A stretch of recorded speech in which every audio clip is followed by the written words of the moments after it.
Chaque année, le Mali importe via le port de Dakar des milliers voire des millions de tonnes de marchandises. En vue de réglementer la traversée et le cordon douanier subi par les marchandises à destination du Mali, les deux pays scellent un pacte appelé le pacte de Sali. Il comporte 58 décisions et a été signé le 30 novembre 2020 pour rappel. L'objectif étant d'optimiser les opérations et renforcer la compétitivité de la place portuaire de Dakar. 7 mois après cette signature, les deux parties se retrouvent de nouveau à Bamako, cette fois-ci à travers un atelier de lecture du dit pacte. La cérémonie d'ouverture des travaux qui vont durer 2 jours s'est tenue aujourd'hui, lundi 28 juin 2021, à l'hôtel Radisson Collection, sous la houlette de la Chambre de commerce et d'industrie du Mali.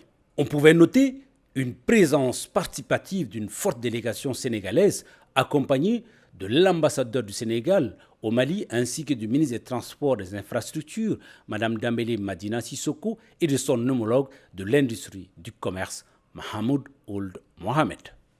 Au président Youssouf Bathily, la Chambre de commerce et d'industrie du Mali, de souhaiter la bienvenue à ses hôtes avant de lancer un appel aux autorités pour la réhabilitation du chemin de fer. La cérémonie qui nous réunit ce matin se situe dans le cadre de l'actualisation du pacte de Sali.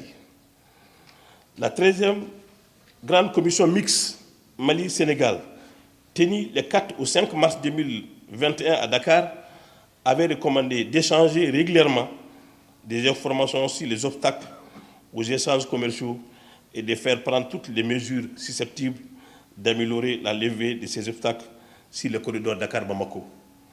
Pendant les 2 jours d'échange, nous allons parcourir dans les détails le contenu du pacte de Sali, l'examiner en profondeur, identifier ses forces et ses faiblesses en vue de prendre en compte les attentes des usagers du port. Nous avons l'obligation de réussir ensemble la mise en œuvre de ce pacte qui renforcera notre collaboration dans un partenariat gagnant-gagnant.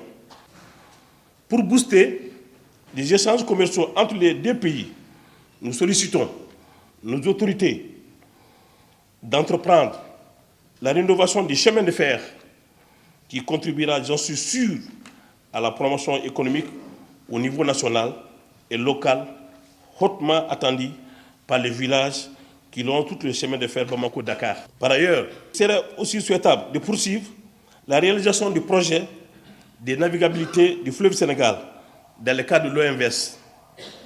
Nous devons donc sortir des sentiers bâtis du commerce classique pour innover des rapports économiques commerciaux basés sur les réalisations de grandes infrastructures structurantes qui vont contribuer au développement économique réel de nos pays.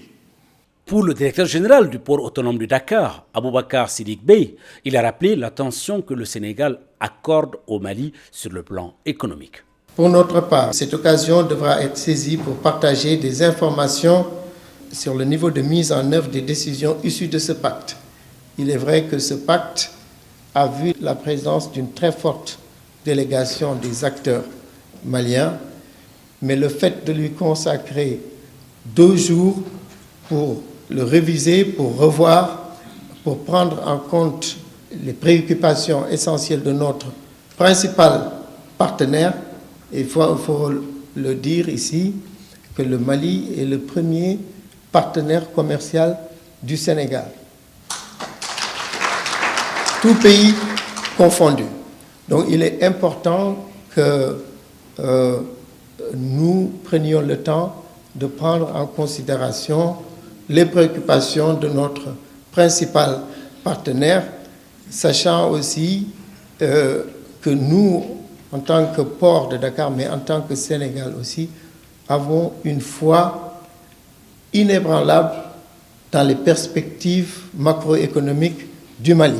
Et c'est pour ça que nous prêtons une attention particulière sur ce qui se passe au Mali en termes économiques et nous ne manquons aucun moment pour alerter, pour parler à nos autorités de la sensibilité et de l'importance de nos relations avec le Mali. Pour joindre l'utile à l'agréable, avant la prise de parole du ministre des Transports et des Infrastructures, son homologue de l'industrie et du commerce a quant à lui exprimé la disponibilité de son département à accompagner les travaux avant de lâcher quelques mots sur la bonne conduite du pacte. Bien entendu, après cela, Madame le ministre des Transports et des Infrastructures a lancé officiellement l'ouverture des 2 jours de travaux sur la relecture du pacte de Saly.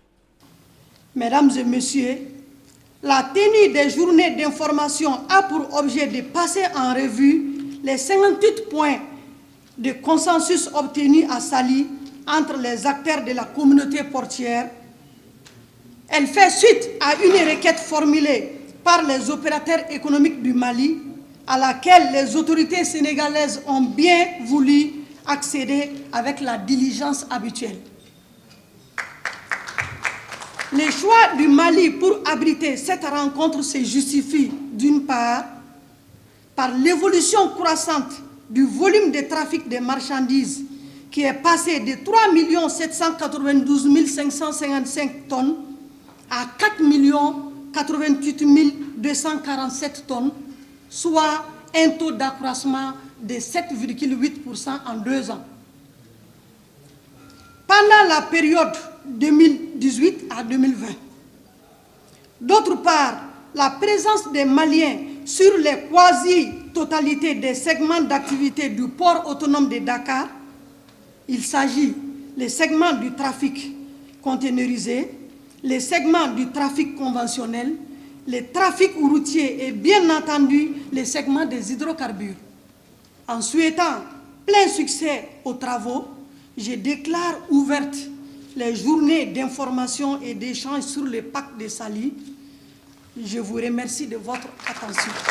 Il faut rappeler que pendant cette journée de lancement des travaux, le directeur général de Dakar Terminal, Jérôme Bessem, a annoncé une baisse sur les frais d'importation des véhicules citernes en transit par le Sénégal à destination du Mali, qui passe désormais de 1 200 000 à 750 000 francs CFA par ensemble routier.